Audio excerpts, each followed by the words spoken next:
कितने खुश हो गए कि लहू नहीं बहाना पड़ा, ऐसा रास्ता बताओ।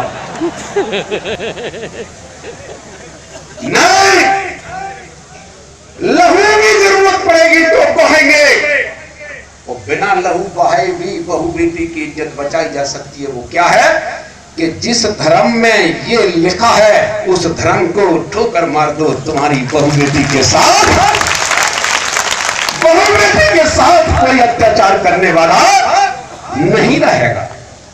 बच गए।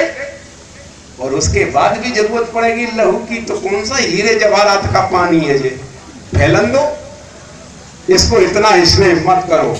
इसलिए मैं आपसे ये कहने के लिए कि इस लाइन पर जब हम चले तो हमने ये कार्यक्रम क्यों रखा कि जब आरक्षण विरोधी क्या कह रहे हैं, आरक्षण विरोधी कह रहे हैं, क्या कह रहे हैं कि आरक्षण मांगने वालों को जूते मारो सालों को, ये कह रहे हैं। तो हमने सोचा कि पूरे देश में ये नारा लग रहा है।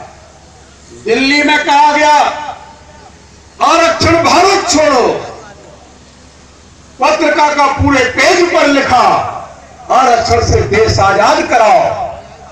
इतनी चिंता इनको अंग्रेजों से देश आजाद कराने की नहीं थी, इतनी चिंता इनको भारत छोड़ो अंग्रेजों इसकी नहीं थी, जितनी चिंता इनको आरक्षण की है।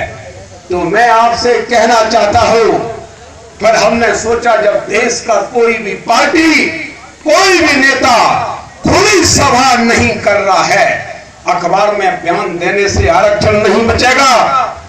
ये लोकतंत्र का युद्ध का मैदान है, इस युद्ध के मैदान में तलवार पकड़नी पड़ेगी। तलवार पकड़ करके युद्ध जीता जाता है और लोकतंत्र में सभाएं करके युद्ध जीता जाता है। यह युद्ध का मैदान है। आज हम यहां से जाएंगे युद्ध जीतने की कसम खाके, तब हमने ये रैली रखी और 10 दिन हमने प्रचार कर लिया इस रैली का कि हम आरक्षण समर्थक रैली करेंगे। तो तकलीफ किसको होनी चाहिए, समर्थकों को होनी चाहिए कि विरोधियों को होनी चाहिए कि नहीं? तो मैं आपसे कहना चाहता हूं तकलीफ हुई विरोधियों को। विरोधी कौन है? विरोधी बीजेपी है, कांग्रेस है, इसके हिंदू हैं, हाई कास्ट हिंदू इसके विरोधी हैं, सब लोग विरोधी हैं, सामान्य वर्ग के विरोधी हैं। एक ब्राह्मण